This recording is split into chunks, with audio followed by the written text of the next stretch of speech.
राम भक्त पवन पुत्र हनुमान के तीसरे अध्याय में हम जानेंगे कैसे एक श्राप ने हनुमान जी की शक्तियों को छुपा दिया। वरदान प्राप्त करने के बाद जब बाल हनुमान के शिक्षा ग्रहण करने का समय आया, तब उनके माता पिता ने विचार किया कि उन्हें किसी श्रेष्ठ गुरु के पास भेजा जाना चाहिए। तभी उन्होंने निर्णय लिया कि हनुमान को सूर्यदेव के पास शिक्षा ग्रहण करने के लिए भेजा जाए, क्योंकि सूर्यदेव ने पहले ही हनुमान जी को वरदान दिया था कि वे हनुमान को समस्त ज्ञान और शिक्षा प्रदान करेंगे। इसके बाद हनुमान जी शिष्य के रूप में सूर्यदेव के पास पहुँचे और विनम्रता से उनसे शिक्षा देने का आग्रह किया। सूर्यदेव हमेशा गतिमान रहते हैं, इसलिए हनुमान जी ने कहा, मैं आपके साथ साथ चलते हुए ही शिक्षा ग्रहण करूंगा।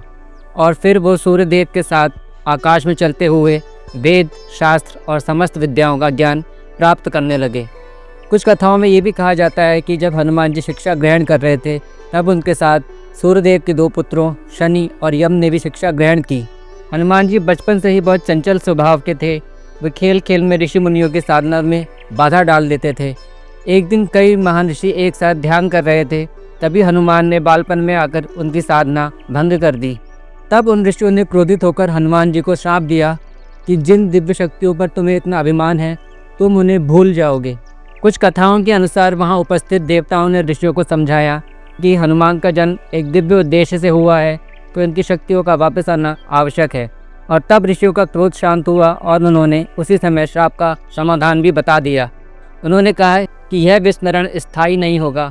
जब भी कोई हनुमान को उनकी शक्तियाँ याद दिलाएगा, वे शक्तियाँ उन्हें याद आ जाएंगी।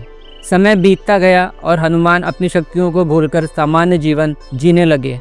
कुछ लोक कथाओं के अनुसार जब अयोध्या में श्री राम का जन्म हुआ, तो उसके कुछ समय बाद भगवान शिव एक मदारी का रूप लेकर और हनुमान एक बंदर का रूप लेकर अयोध्या पहुँचे। वहाँ बंदर रूपी हनुमान ने राम जी को बहुत खेल दिखाए और राम जी उनसे बहुत प्रसन्न हुए। उन्होंने मदारी रूपी भगवान शिव से बंदर रूपी हनुमान को मांग लिया और तब शिव जी मुस्कुराए और हनुमान को राम जी के पास छोड़कर ही अंतर्ध्यान हो गए।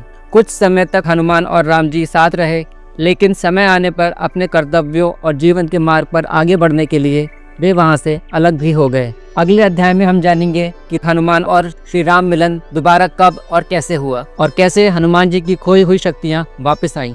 अगर ये वीडियो आपको पसंद आया हो तो इसे लाइक करें, शेयर करें और कमेंट करें। साथ ही हमारे चैनल को सब्सक्राइब करना ना भूलें। जय श्री राम।